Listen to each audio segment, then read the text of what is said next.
Miss Gillard, it is a personal honour to be with you today as the first Australian to be inducted into the International Women's Forum Hall of Fame. Many congratulations. The Thank you very much. I'm very honoured. The arc of your career in public life certainly reflects the purpose of this award, which is to honour women whose contributions are outsized on a global scale. Your tenure as Prime Minister was historic in a number of ways, and I hope that we can talk about some of those moments in this conversation. But of course, it also informed what you chose to do after leaving office, serving as chair of the Global Institute for Women's Leadership at King's College in London. Perhaps we could start our conversation there. Could you tell us a little bit about your work advancing the Institute's mission? I'm delighted to speak about the Global Institute for Women's Leadership. This was an institute I founded at King's College because coming out of my experiences in politics, I thought that there are still so many things we need to do to make sure that women have equal access to leadership and that they're evaluated fairly as leaders. And that's true not just in politics, but in business, in media, technology, civil society, the whole lot. And so King's College did agree to found what is a research institute. We are in the business of identifying the structural barriers that hold women back and amassing the best evidence as to how to clear those barriers out of the way. And we are in an era now where I think some of the more obvious things have already been done. And so we're dealing with the thornier side of the problem, the more hidden, more complex side of the problem.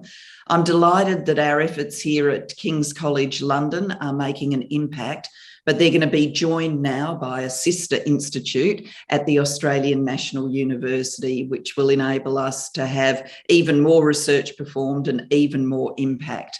It does really concern me that a minute of time or a dollar should be wasted on a gender equality activity that doesn't really work. That's why I think the evidence is so important, and the evidence is what we focus on at the Institute. And you are the former Education Minister for Australia, and this area of social policy I know remained a really important focus during your time as Prime Minister, but of course beyond as well. Could you tell us a little bit about your own background and perhaps the influence that that has brought to your passion for education reform, particularly over the arc of your career to date? My own background is a migrant one. I was born in the United Kingdom in Barry, Wales, which might be familiar to people from the TV comedy Gavin and Stacey. When I was a very small child, I was 4 years old, my sister Alison was 7, my parents decided to join the great waves of migration to Australia, and so we migrated in 1966. Neither of my parents had finished secondary school. My father left school at 14 simply because of the poverty of the coal mining family he grew up in. He needed to go and work, and he worked as a 14-year-old boy in the local shop. My mother was very unwell as a child and missed a lot of school, and there were no systems then to help her catch up. And so neither of them had a happy or easy journey in school education, but both of them were very intelligent people, and they very much wanted my sister and I to have a different experience and a different life. So from my earliest days, it was sort of pounded into me by my parents that education was valuable, that school was something to be treasured, that you should hit those books, that you should aim high. And that led me to going to university to study law. And really, that was the enabler of the career and the life that I've had. And so it's always struck me as a hugely important moral argument that every child in the world, no matter their circumstances, gets access to a great quality education, because I know for myself what a transformation it can bring. And on that point, obviously there's been a lot of discussion about the pandemic's effect on girls' access to education, particularly in some of the developing countries. What are your concerns and what have you seen to date? I think there is a lot to be concerned about. I've worked with the Global Partnership for Education as its chair. I'm the patron of the Campaign for Female Education. And both organisations were involved at the time of the Ebola epidemic. You might remember that hit countries in Africa, Sierra Leone, Liberia, for example. And schools had to close because that was an acute health crisis. But the evidence showed that when schools closed and then reopened, that the most marginalised children, particularly the girls, did not come back to school. So they had either been the subject of child marriage or diverted onto some form of labour, perhaps domestic labour, to free up an adult in the household to go to work, or subsistence agriculture labour. So informed by that experience, when this pandemic hit and schools started to close, the Global Partnership for Education did what it could and mobilised $500 million US to try and help countries, poorer countries in the world, maintain educational continuity and have good systems to bring every child back to school.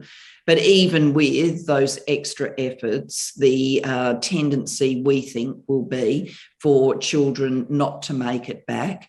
And so we are at real risk, unless the world keeps resourcing and doubling down on this, that there will be a generation of children that are disproportionately lost to education as a result of COVID-19. Frightening when you think about it. Congratulations on your appointment as chair of the Wellcome Trust. I think in that role, you'll certainly be able to drive so much important work, research, and other programs around some of the themes we've touched on already. But perhaps you could tell us a little bit about the Wellcome Trust and what your ambition will be moving into this new role. Very happy to do that. Firstly, it's not welcome in the sense of hello, how are you? It's actually named after the founder, Henry Wellcome, who was a man who amassed a fortune. He was in medicine himself. He was a researcher. He was a thinker. He was a quester after new solutions to healthcare problems. And when he died, he endowed his fortune to be used for the benefit of health and medical research. And all of these decades later, the Wellcome Trust is the steward of that fortune. It's currently valued at over £30 billion, British pounds. And it is invested in a way which means that the proceeds of it can be used to fund health and medical research. And under Wellcome's new strategy, Wellcome will continue to support basic research, discovery science. This is scientists that have good ideas, even though it's not entirely clear exactly where that curiosity will lead. We know that some of the most important breakthroughs for medicine have come from that kind of scientific curiosity. But in addition to that kind of discovery research, Wellcome is, under its new strategy, going to focus on infectious diseases, mental health, and diseases and health conditions that are exacerbated by climate change. And so I think each of them is an incredibly important area and so timely and so resonant with the world that we're in now. Absolutely. And what an exciting opportunity for you to be leading that. Now, I am an avid listener of your podcast, Of One's Own, and I really enjoyed the last episode with Professor Michelle Ryan, and I really enjoyed that conversation for multiple reasons. But I was really intrigued around the topic, of course, of has the pandemic slowed progress towards gender equality? And I know that it has become a hot topic of conversation, and I'm sure it will continue. There's also been a question mark over, has female-led countries perhaps fared better in the pandemic? What do you think this perhaps tells us about female leadership? It's an incredibly interesting debate. The statistician in me wants to say we don't have a big enough sample size of countries led by women to draw robust conclusions, which is telling you something in and of itself, that it is still relatively rare for a woman to lead a nation in our world. But when I think about it more intuitively, I think what is going on is women who come through for leadership have usually found a way of combining strength and empathy. And they need to do that because when we, and psychological research shows this, when we, women and men, look at leaders, if we look at a male leader, we can be approving if the only characteristic he shows is strength.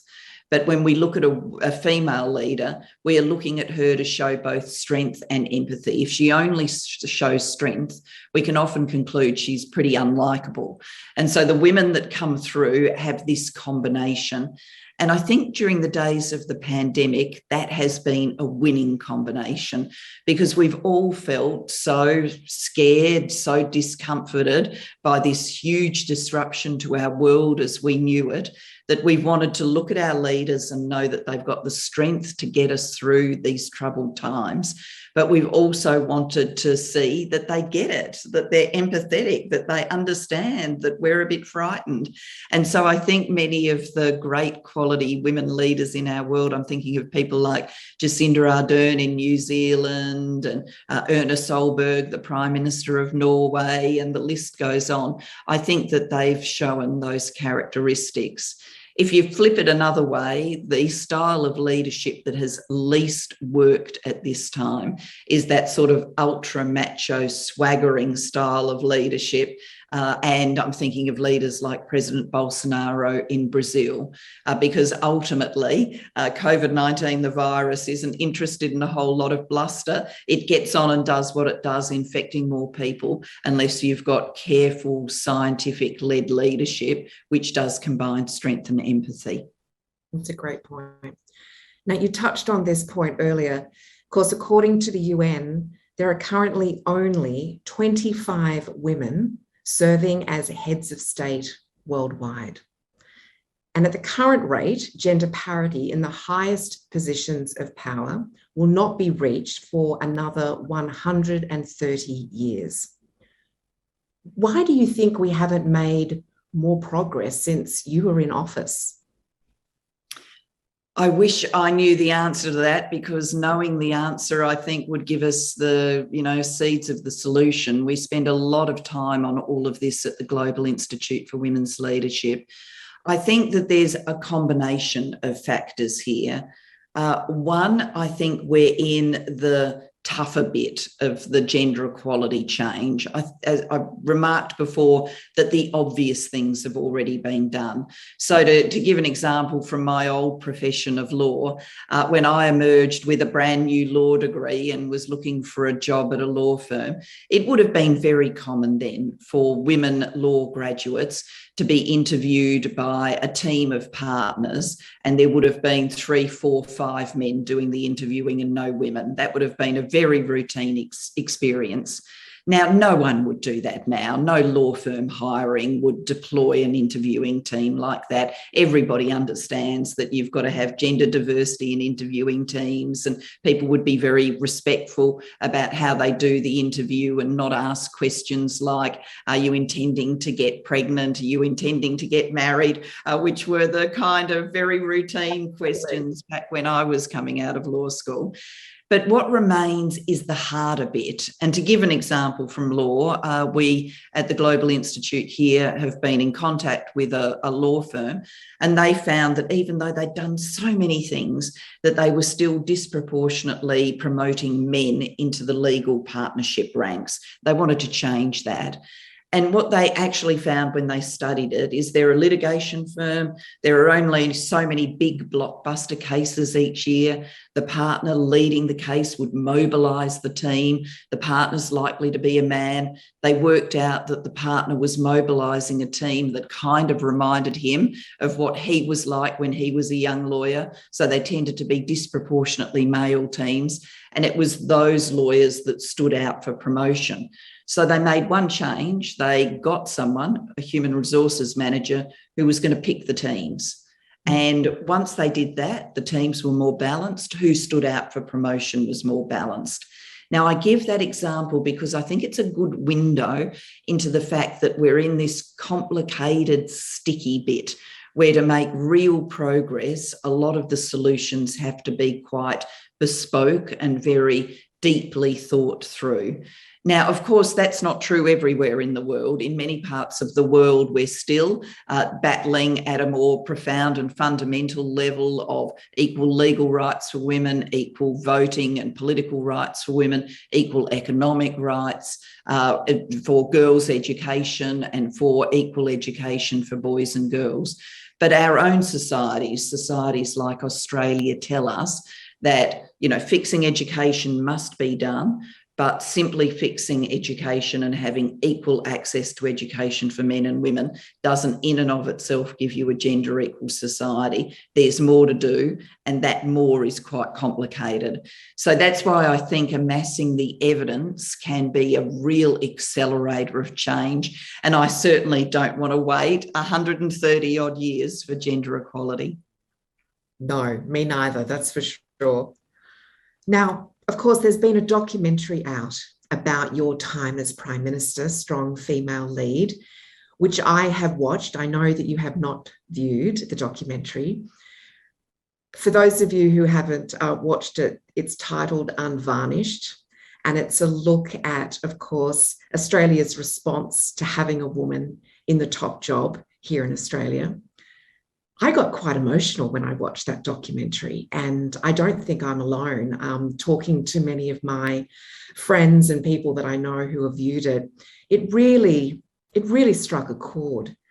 And I think on reflection, it was really quite shocking to see the level of sexism, the misogyny that was hurled your way. I mean, it was really quite alarming to watch it.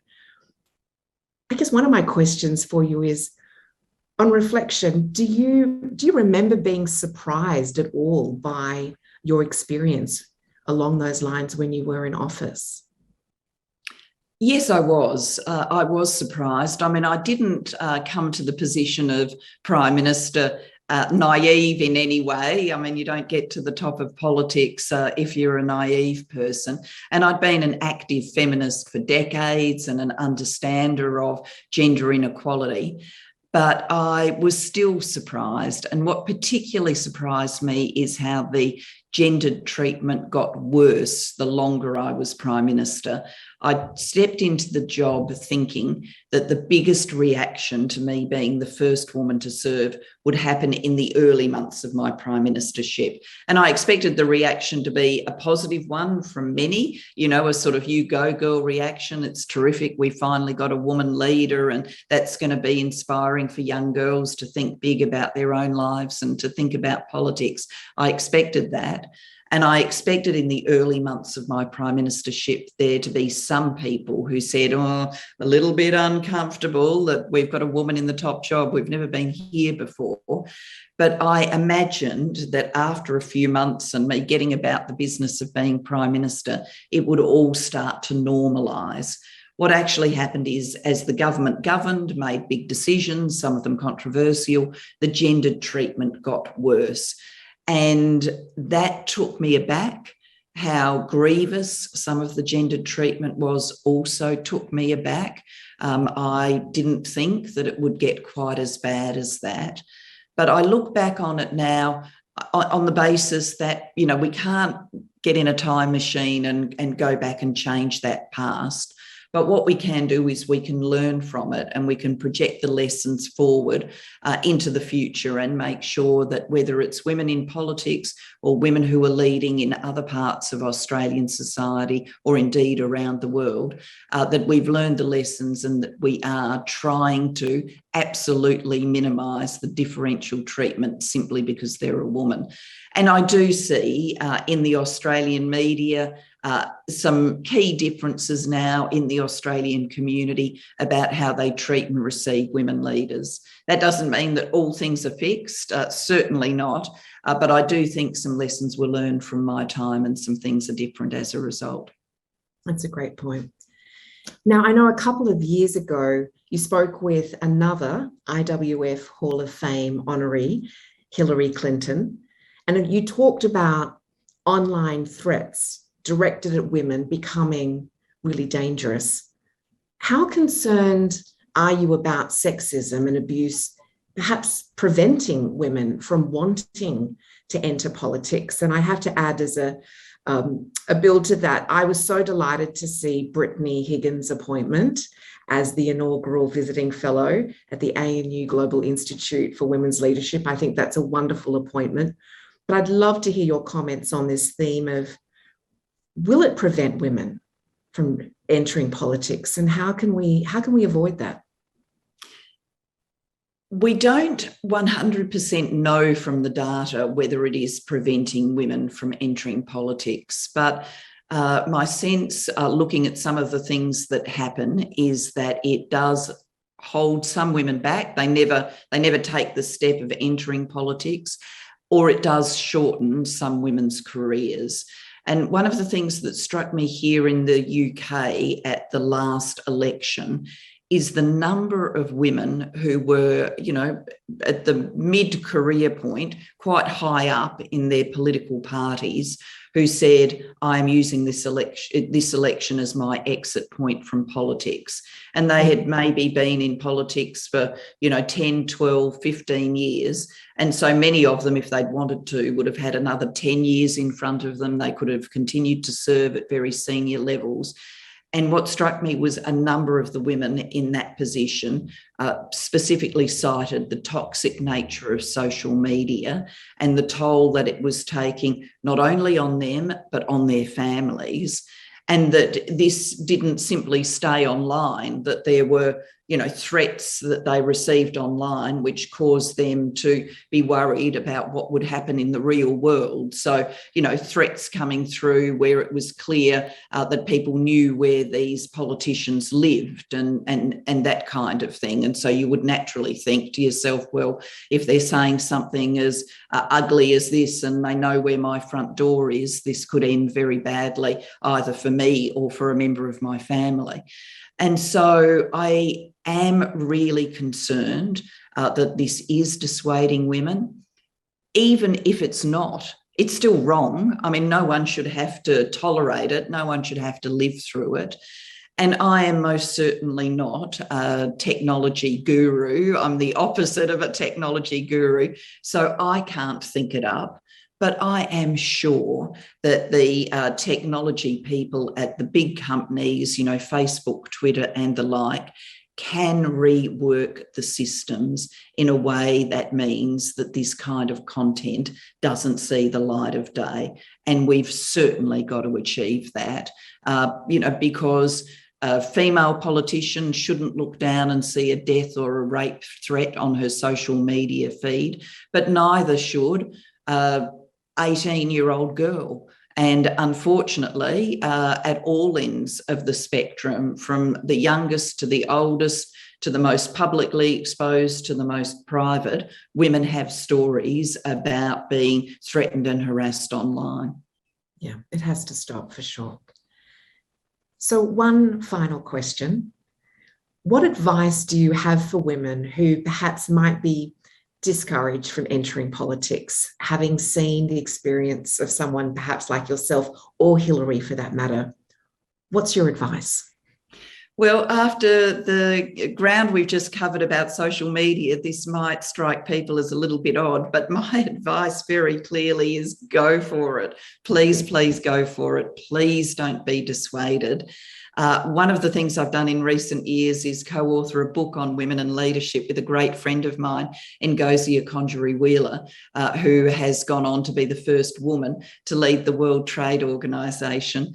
And we've appeared together talking about the book, and we often get this question. And Ngozi talks about when she was finance minister in Nigeria, the first woman to serve, And she designed a program that literally lifted millions of women subsistence farmers out of poverty. And she would then challenge the audience and say, who wouldn't want to do that? Who wouldn't want to lift millions of women out of poverty? I mean, imagine getting the opportunity to do that. And that's really my message. You know, imagine getting the opportunity to have a big impact in line with your values on our world.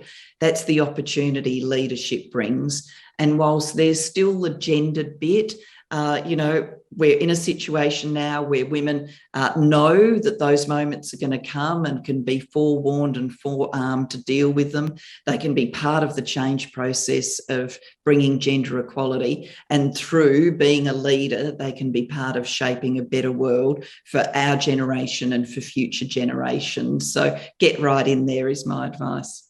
I love that. Well, Ms. Gillard, thank you for your time and congratulations again on your induction to the IWF Hall of Fame. We really look forward to welcoming you home to Australia, hopefully sometime soon. Thank you. I'm aiming to get home soon and I'm so looking forward to it. And thank you. I'm truly honoured. Thank you very much.